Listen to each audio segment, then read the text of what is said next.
రాష్ట్ర శాసన మండలిలో ఎమ్మెల్యే నల్లారి కిషోర్ కుమార్ రెడ్డి ప్రస్తావించారు.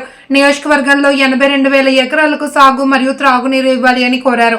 దీనిపై ఇరిగేషన్ మంత్రి సానుకూలంగా స్పందించి ఈ విషయం ఆంధ్రప్రదేశ్ రాష్ట్ర ముఖ్యమంత్రి చంద్రబాబు నాయుడుతో చర్చించి అడవిపల్లి ప్రాజెక్టుకు సరిపడా 350 కోట్ల రూపాయలకు టెండర్లకు సిద్ధం చేసి త్వరలోనే అడవిపల్లి ప్రాజెక్టును పూర్తి చేస్తామని తెలిపారు. ప్రజలు కూడా రిప్రజెంట్ చేయటం జరిగింది యువ నాయకుడు లోకేష్ గారికి. తర్వాత 2005లో ఫస్ట్ ఫౌండేషన్ స్టోన్ వేయటం జరిగింది. తర్వాత 2006లో దగ్గర 2,569 కోట్లు ఖర్చు పెట్టడం జరిగింది. ఇప్పుడు అనంతపూర్ చిత్తూరు జిల్లాకు సంబంధించి 2,569 కోట్లు. ఇప్పుడు పీలేరు కాన్స్టిట్యున్సీకి సంబంధించి 82,000 ఎకరాలకు సాగునీరు వస్తుంది. ఈ ప్రాజెక్టు వల్ల ఎంత ఇంపార్టెన్స్ ఉందో అర్థం చేసుకోవాలి. ఉమ్మడి చిత్తూరు జిల్లాలో దగ్గర 2 లక్షల ఎకరాలు ఉంటే ఉత్త పీలేరు కాన్స్టిట్యున్సీలోనే 82,000 ఎకరాలు మాకు సాగునీరు వస్తుంది.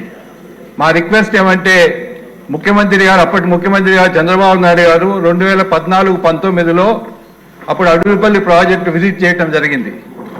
అప్పుడు మాట చెప్పడం జరిగింది చంద్రబాబు నాయుడు గారు 2014-19 మధ్యలో. గౌరవనీయులు చంద్రబాబు గారు ఆ రోజు మాట చెప్పిన తర్వాత వైసీపీ ప్రభుత్వం 19 వచ్చిన తర్వాత ₹1 కూడా ఖర్చు పెట్టలేదు.